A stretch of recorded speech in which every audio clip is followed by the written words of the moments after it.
The Vocaloid community and the creepypasta community are more interwoven than many people would think.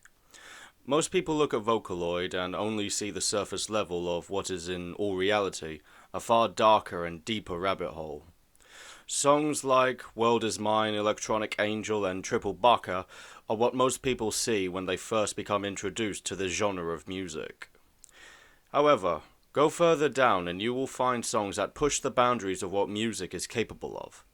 The tragic love story of Feathers Across the Seasons, the disgusting exploration of child abuse in Gomene Gomene, and the song that we will be looking at today, Alice of Human Sacrifice. Now, just as I did with Kagome Kagome, I will do my own video on this song, but this time without input from the creepypasta, as there's plenty already within the song itself to explore and analyze. After which, I will make a different video, in which I will do a reading of the creepypasta itself. Now, if you'd excuse me, I'm oh so late to a tea party, but perhaps you'd like to join me. Down the rabbit hole we go. The song starts off not with music, but with the story being told to us by 5 Vocaloid characters. Meiko, Kaito, Miku, Len, and Rin, respectively. They tell of a small dream, so small in fact that no one knows who dreamt it. The dream was alive and afraid of fading away and being forgotten, so it decided to bring people into itself and make them create its world. After Len finishes off this short tale, music begins, and a wave washes over the 5 characters, causing their skin to go a dark grey, their eyes, once shut, open to reveal blood-red pupils, and their once closed mouths turn to malevolent smiles. The first Alice, played by Meiko, is described as a gallant red one. All around her, surrounding the screen, are bunches of red roses. While red roses are understood to mean love, they also equally are known to represent passion, which could either mean passionate love, or in this case, passionate hate. The word gallant means heroic, yet it's hard to call Meiko gallant when we find her as she's covered in blood. We also see her holding what seems to be a severed head with blonde hair. The lyrics say how she sliced down everything in her path, so perhaps either Len, Rin, or both got in her way somehow. I say that this is either Len or Rin, as we simply don't have any other blonde Vocaloids here in this song. Well, unless Neru pops out of nowhere while contributing nothing like in Triple Baka. Some people are gonna hate me for that. Eventually, in the song, Meiko is found and arrested for her brutal rampage throughout the dream. As a fugitive, she is behind bars, still with her hands covered in blood. The lyrics then go on to say something rather interesting. The final 2 lines of this part of the song say, "If it weren't for the red path that she made, no one would know she even existed." Here the song is saying without her brutal killings in the dream, she may have simply disappeared from memory.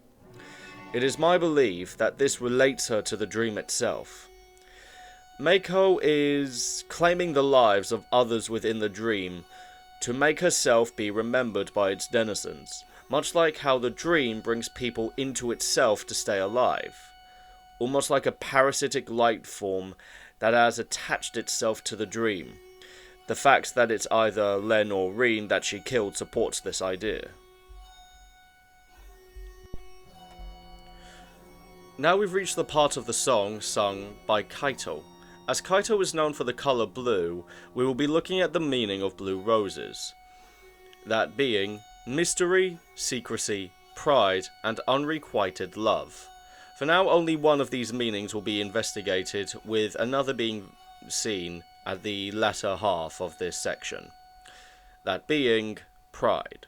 The song describes him as a fragile blue, which could either be referring to a physical weakness or an emotional weakness, as those with a large amount of pride are people who typically have a hard time receiving negativity towards them or their character.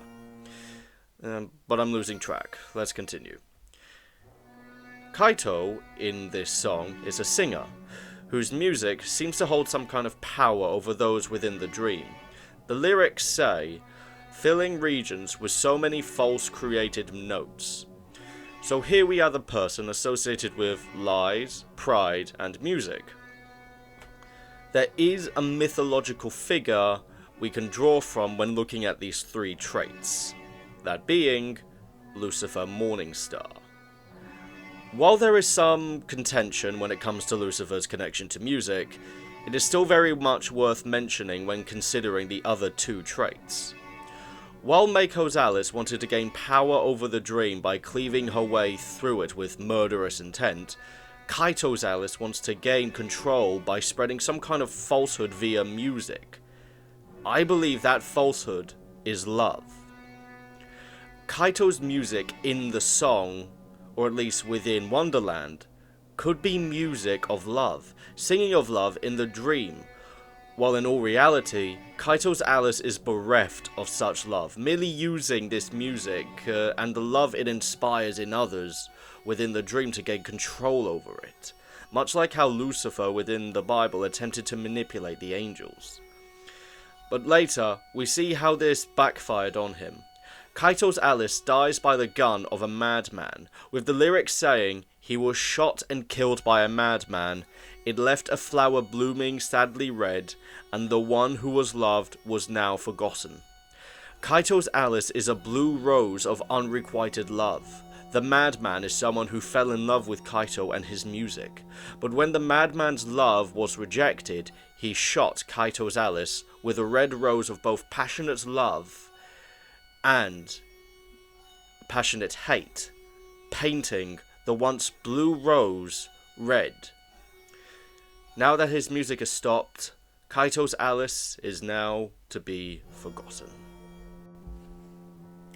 Now we move on to the third Alice, played by Miku, who is described as a little green one, meaning that Miku's Alice is a green rose.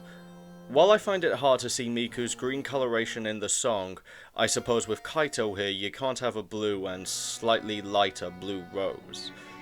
Regardless of that, green roses themselves symbolize renewal, fertility, rejuvenation, and spiritual energy, while also being associated with plentifulness and richness. As we move further into this part of the song, that association will be made clear. Miku's Alice is said to be very cute and dear. Using these traits, she turned the people of Wonderland to her will, and built a country of green. Going back to the meaning of green roses, as I said earlier, calling the country green is most likely referring to it being plentiful and wealthy. However, there are two other meanings to green roses that seem better aligned with what Miku's Alice becomes. Miku's Alice is gradually taken over by what's called a distorted dream. We see her kneeling with her hair splayed on the ground as blood slowly seeps onto the screen. At this point, a theme can be found with the use of blood and the idea of corruption. Looking back to the prologue before the song proper, the song itself places an inordinate amount of importance on chronological order. Mako's Alice was the first to both speak of the dream and the first to move within, at a point when the dream seemed to be far less formed than when, say, Miku's Alice entered, as she was able to build an entire country within the dream. Taking into account that the dream is called corrupted when the blood seeps in, it could be the case that Mako's Alice is the ultimate villain of this song. During the prologue, the dream seemed to have no ill intent towards the humans that entered, merely wanting to survive. Yet the first person to enter Wonderland and begin building its world was a bloodthirsty Alice associated with the color red. With all this being the case, I think that Mako's Alice is the one who made this dream become the way it is. Each Alice that comes into the dream starts off in control in one way or another, but soon enough, the corruption that Mako's Alice brought seeps its way in, painting all other roses in Wonderland a shade of red. However, I got rather sidetracked, but I thought it was worth mentioning. As now the idea of corruption through blood has become a theme within the song. Anyway, the lyrics state that Miku's Alice was afraid of losing to death. She would forever rule her country. So here we once again return to the idea of green roses being renewal and rejuvenation. Miku's Alice intends to live forever within the dream, as she's now becoming lost within it, as mentioned previously in the lyrics. There is now nothing that distinguishes Miku's Alice from the dream, as it seems she accomplished her wish. As opposed to Meiko and Kaito's Alice, she is now immortal within the undying dream. The next and final part of the song is taken over by two Vocaloids, them being Len and Rin. As both Len and Rin are yellow, we must now look at the meaning of yellow roses. Yellow roses most commonly mean friendship, so here it could be referring to the relationship between Len and Rin, to show that while being siblings, they're also best friends. The lyrics state that while Miku's Alice was busy building the country of green, these two children found their way into Wonderland. They had a tea party under a red rose tree, as if to find shade under all that foreshadowing. They were given an invitation to the castle, as an image of Miku appears, and in an instant, a flash of her is shown with her hair red, and her face enamored with a look of pure rage. The invitation itself took the form of the Ace of Hearts. The video shows the two of them exploring Wonderland, and the interesting thing about the two of them is how Wonderland is depicted when the song says this. Wonderland appears to be a rather shapeless mess of colours until the video shows a path leading through the chaos, and also through 3 doors, one red, one blue, and one green. This shows that they were there to see the lives and deaths of every Alice thus far, and may have had a part to play in the formation of each of the Wonderlands. After that scene, we see them walking through a white trail with the red corruption slowly seeping closer to them. Eventually, they reach a sight all too familiar to us, that being the bars that held the first Alice, Meiko's Alice, now empty.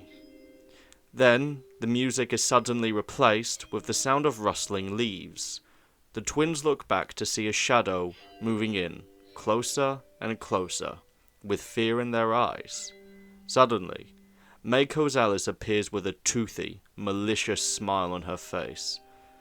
After a sudden slam, the screen goes black with blood slowly seeping in through the darkness.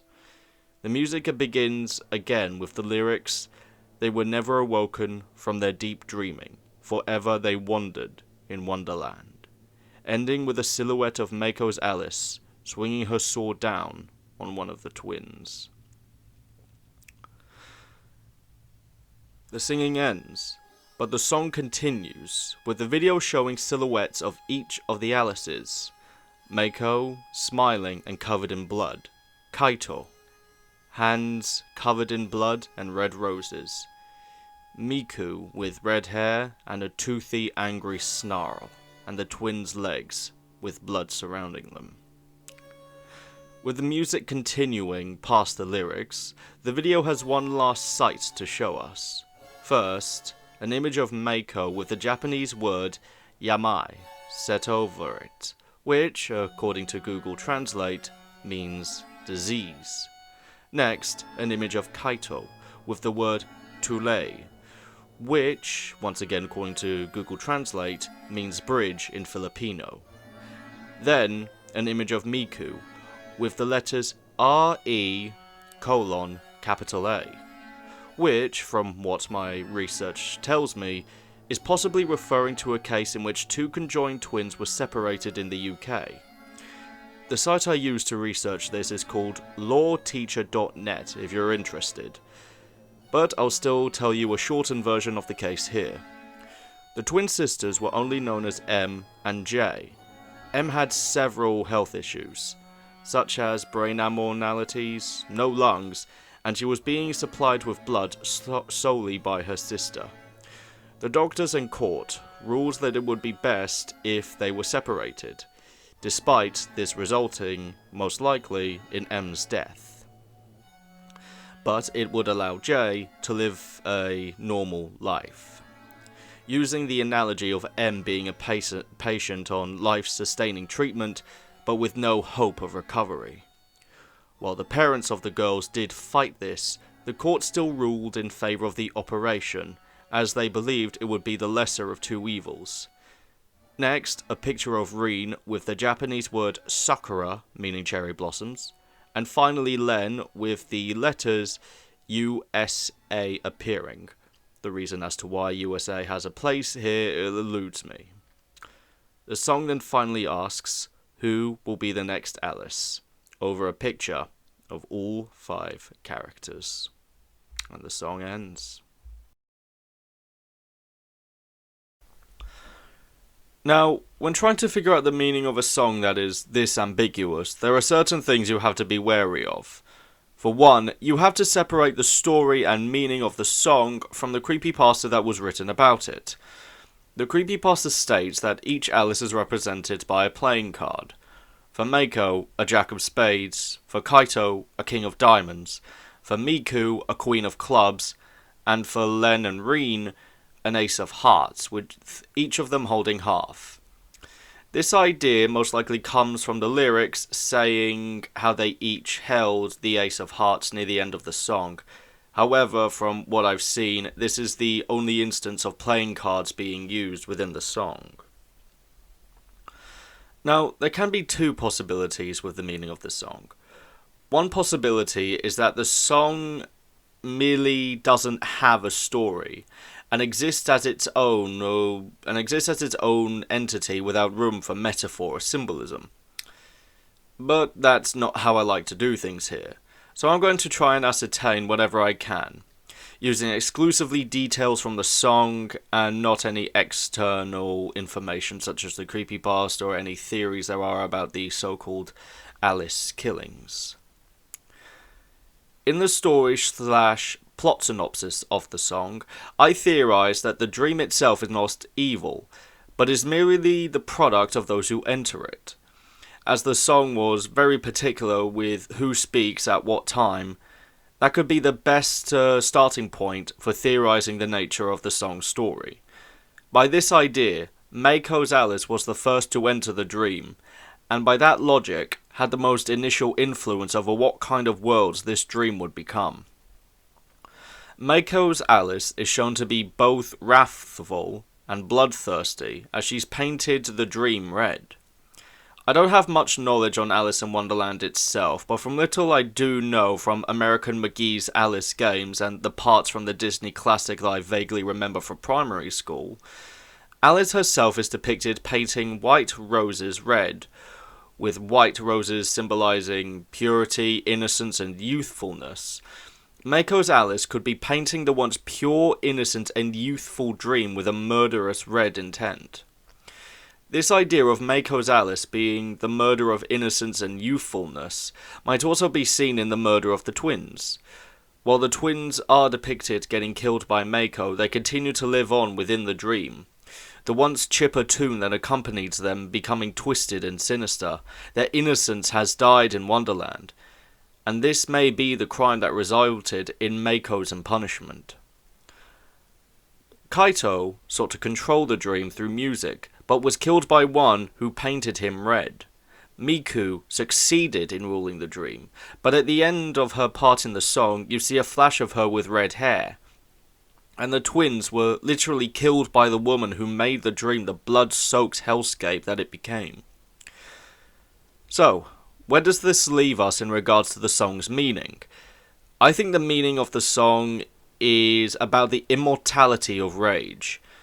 There is one quote that always stuck with me. I have no idea where it's from, but it goes, "Anger is the only true renewable resource," or something along that line. I have no idea where it's from, and I don't even know if I'm saying it correct, but you get the idea.